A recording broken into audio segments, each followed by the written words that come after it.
আসসালামু আলাইকুম। আলহামদুলিল্লাহ ওয়াহদা ওয়াসসালাতু ওয়াসসালামু আলা মান লা নাবিয়্যা বা'দা।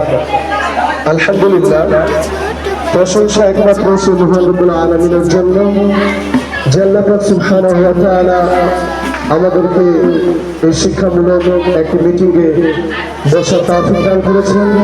সেই মহান রব্বুল আলামিনের প্রতি আমরা শুকরিয়া জ্ঞাপন করি, শুকরিয়া বলি আলহামদুলিল্লাহ। আমাদের শেষ নবী যিনি হচ্ছেন আমার আপনার আদর্শের মডেল, যার আদর্শ বাস্তবায়ন করাই হচ্ছে আমাদের লক্ষ্য, সেই নবীর প্রতি আমরা দুরূদ লাভ করি, শুকরিয়া বলি সাল্লাল্লাহু আলাইহি ওয়াসাল্লাম। সম্মানিত অভিভাবকবৃন্দ,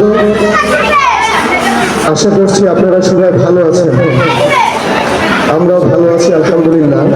তবে আমরা খুব আনন্দিত, আমরা খুবই খুশি হয়েছি যে আপনারা আমাদের আহ্বানে সাড়া দিয়েছেন। সম্মানিত উপস্থিতি, আজকে এই জায়গায় উপস্থিত হতে পেরেছি, সেটা হচ্ছে আমাদের সন্তানের ভবিষ্যৎ এবং আমাদের সন্তান যে তারা যে পড়ালেখা করে তাদের শিক্ষার মান উন্নতি, এই যাবতীয় বিষয় নিয়ে আজকে আলোচনা হবে। সম্মানিত উপস্থিতি, আমাদের সন্তানের পিতামাতার প্রতি কিছু হক রয়েছে, তার মধ্যে অন্যতম হক রয়েছে, সেটা হচ্ছে সন্তানকে দ্বীন ইসলামিক জ্ঞান শিক্ষা দেওয়া।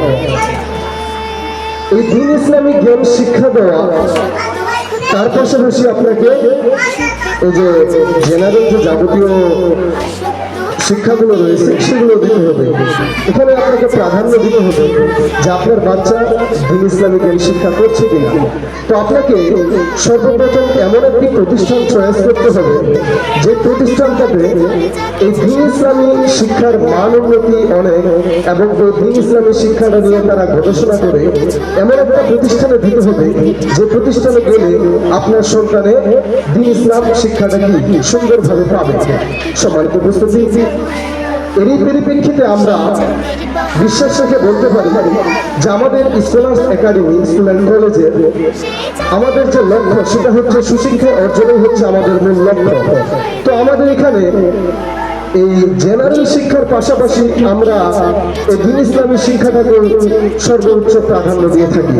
আমাদের এখানে যাবতীয় নীতি নৈতিকতা, তারপর আরবি ভাষা থেকে শুরু করে আরবি গ্রামাটিক্যাল থেকে শুরু করে দোয়া, হাদিস, কোরআন, মানে একটা জেনারেল স্টুডেন্টের সে ধার্মিক হতে গেলে তার যাবতীয় বিষয় যেগুলো দরকার, ইনশাআল্লাহ আমরা এখানে সেটা কি শিক্ষা দেওয়ার চেষ্টা করি আলহামদুলিল্লাহ।